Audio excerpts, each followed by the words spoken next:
నమస్తే సఖులు. ఈరోజు మరొక బేతాళ కథ. కథ పేరు ప్రేమభంగం.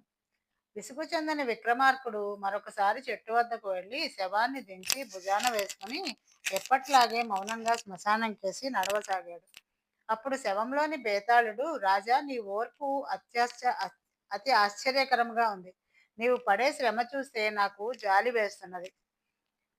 అందుచేత నీకు శ్రమ తెలియకుండా అంగారవతి కథ చెబుతాను విను అంటూ ఈ విధంగా చెప్పసాగాడు. పూర్వం ఉదయసేనుడు కౌసంబి నగరం రాజధానిగా వత్స రాజ్యాన్ని ఏలుతూ ఉండిన కాలంలో లావణకం అన్న చోట బుద్ధదత్తుడు అనే ఒక క్షత్రియుడు ఉండేవాడు. అంగారవతి ఆయన కుమార్తె. బుద్ధదత్తుడు ఉండే చోట దాదాపు నిర్జన ప్రాంతం. అందుచేత అంగారవతి తమ ఇల్లు దొడ్డి దాటి ఎక్కడికి వెళ్ళేది కాదు. బంధువులైనా ఎప్పుడో వచ్చిపోయేవారు. అందుచేత అంగారవతి బాహ్య ప్రపంచం ఎరగకుండా పెరిగింది. ఆమె తండ్రి కూడా సాధారణంగా ఇల్లు వదిలి వెళ్ళేవాడు కాదు. తన దొడ్డిలో ఉండే చెట్లను చేమలను చూసుకుంటూ కాలక్షేపం చేసేవాడు. అంగారవతి పెరిగి పెద్దదై పెళ్లాడి ఒకరి ఇంటికి వెళ్ళిపోదగిన వయస్సు, అందం అన్నీ ఉన్నాయి ఆమెకు. తనకు ఎలాంటి భర్త కావాలో, భర్త ఎటువంటి వాడైతే తాను సుఖపడుతుందో కూడా ఆమె ఎరగదు. ఈ సమయంలో వత్సరాజు సపరివారంగా లావాణకం ప్రాంతానికి వేట నిమిత్తమై వచ్చాడు. ఆయన పరివారంలో చండసేనుడు అనే ఒకడు ఉన్నాడు. అతను 30 ఏళ్ల వయసు గలవాడు. వారి వంశం చాలా ప్రసిద్ధికెక్కింది. అయితే అతను వత్సరాజు కొలువులో చేరి ఎంతో కాలం కాలేదు. ఒకనాడు చండసేనుడు అరణ్య మార్గాన నడుస్తూ బుద్ధదత్తుడి ఇంటి ముందుగా వచ్చి అంగారవతిని చూశాడు. వెంటనే అతనికి ఆమెను పెళ్లాడాలన్న కోరిక కలిగింది.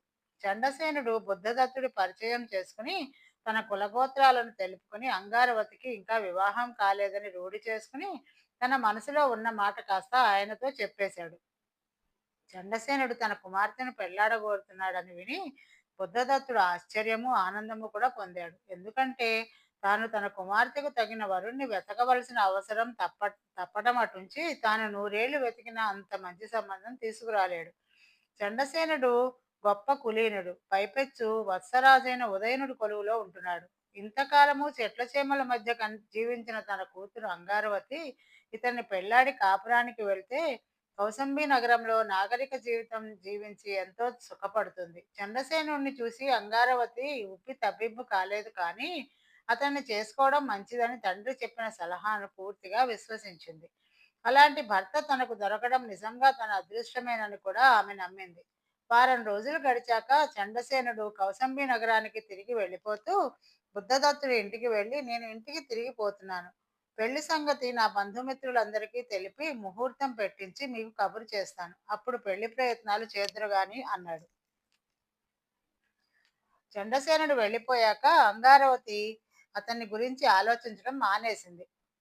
తనకు మంచి సంబంధం దొరికిందని ఆమె పూర్తిగా నమ్మినప్పటికీ అంగారవతి ఆ చండసేనుణ్ణి నిజంగా ప్రేమించలేదు. నిజానికి ఆమెకు అప్పటిదాకా ఎవరిపైనా ప్రేమ భావము అన్నది లేదు.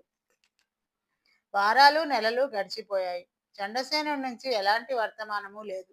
అతను తనను పెళ్లాడే సంకల్పాన్ని మార్చుకున్నాడు అని అంగారవతి అనుకున్నది. అలా అనుకోవడం వల్ల ఆమెకు కొంచెం కూడా నిరాశ కలగలేదు.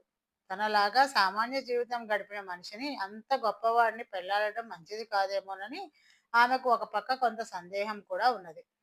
బుద్ధదత్తుడు మాత్రం చండసేనుడి యందు పూర్తి విశ్వాసం ఉంచాడు. వారి వంశం ఎటువంటిది, ఆ వంశంలో వాళ్ళు ప్రాణాలైనా విడుస్తారు కానీ ఆడి తప్పుతారా అన్నాడు ఆయన. ఈ లోపుగా కౌశాంబిలో చాలా సంఘటనలు జరిగాయి. ఉదయనుడి మంత్రి అయిన యవగంధరాయనుడు తన చాణక్య ప్రజ్ఞ చేత మగధరాజు కూతురు వాసవదత్తను తెచ్చి తన రాజుకి పెళ్లి చేసి వారి వంశాల మధ్య అనాదిగా ఉన్న శత్రుత్వాన్ని విరుగుడు వేశాడు. ఆ తరువాత యవగంధరాయనుడు ఉదయన మహారాజు చేత దిగ్విజయం ఆరంభింపచేశాడు. మగధ నుంచి కొన్ని సైన్యాలు వచ్చి లావాణకంలో విడిచాయి. ఒకనాడు అంగారవతి గుమ్మంలో నిలబడి ఉండగా వారి ఇంటి ముందుగా ఒక సైనికుడు వెళ్ళాడు. అతని వయసు 25 లోపు. చాలా అందగాడుగా ఉన్నాడు. అయినా అతని ముఖంలో అంగారవతికి ఏదో విషాద ఛాయ కనిపించింది.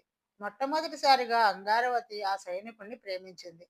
అతను కూడా ఆమెను ప్రేమించాడు. అందుచేత అతను ఆమె కేసి చూసి ఆనందం పొందగలందులకై రోజు బుద్ధదత్తుడి ఇంటి ముందుగా నడవసాగాడు.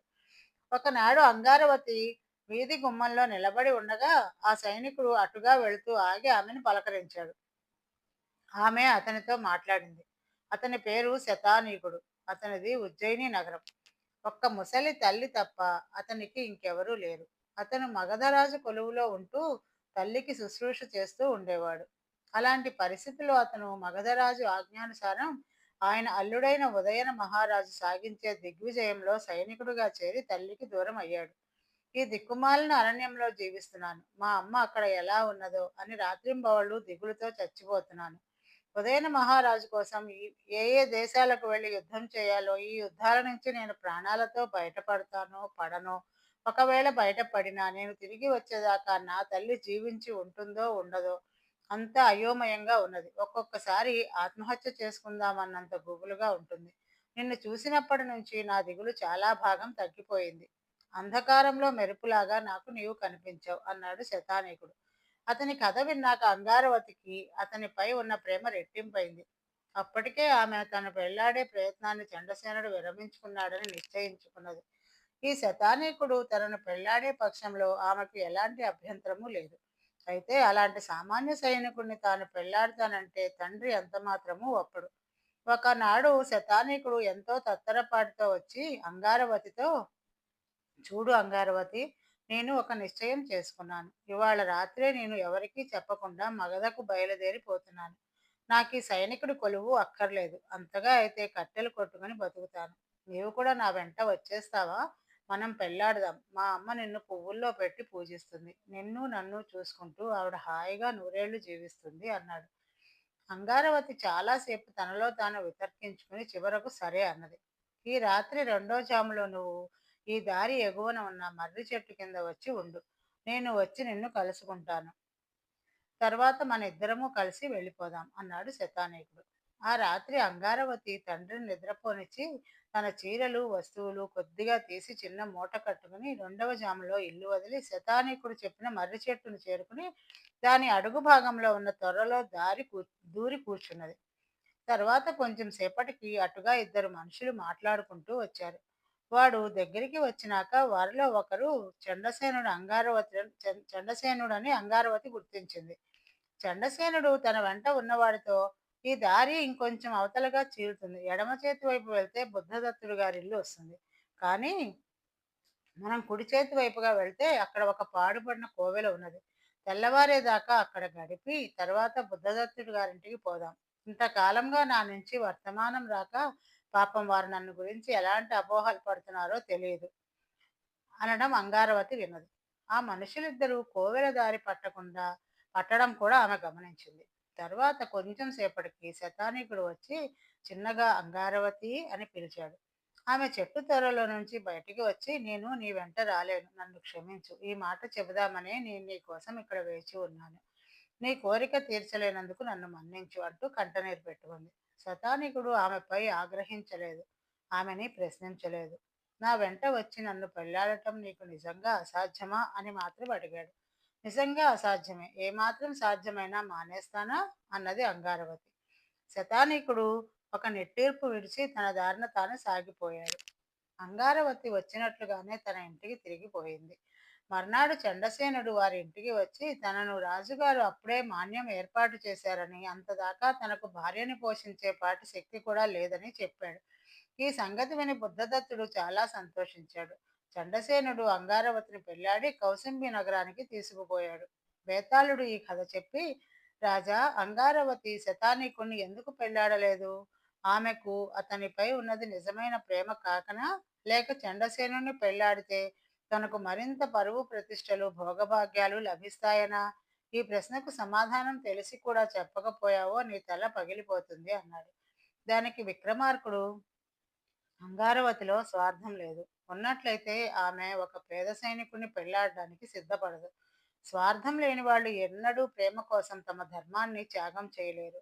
అంగారవతి సంగతి అదే అయింది. ఆమె శతానీకుణ్ణి ప్రేమించింది. అయితే ఆ ప్రేమ ఆమెకు మాత్రమే సంబంధించింది. అంగారవతి ధర్మం చండసేనుణ్ణి పెళ్లాడటం. ఈ ధర్మం తనకే కాక తన తండ్రికి, వంశాచారానికి, లోకానికి సంబంధించింది. ఆమె తన ప్రేమను త్యాగం చేయాలా, ధర్మాన్ని త్యాగం చేయాలా అన్న సమస్య ఏర్పడేసరికి తడువుకోకుండా తన ప్రేమను త్యాగం చేసి ధర్మాన్ని నిలబెట్టుకుంది. అందుచేత ఆమె చండసేనుణ్ణి పెళ్లాడింది. పరువు ప్రతిష్టల కోసం, భోగభాగ్యాల కోసం కానే కాదు అన్నాడు. రాజుకు ఈ విధంగా మౌనభంగం కాగానే బేతాళుడు శవంతో సహా మాయమై మళ్ళీ చెట్టెక్కాడు. తిరిగి రేపో కథతో మళ్ళీ కలుద్దాం. నమస్తే.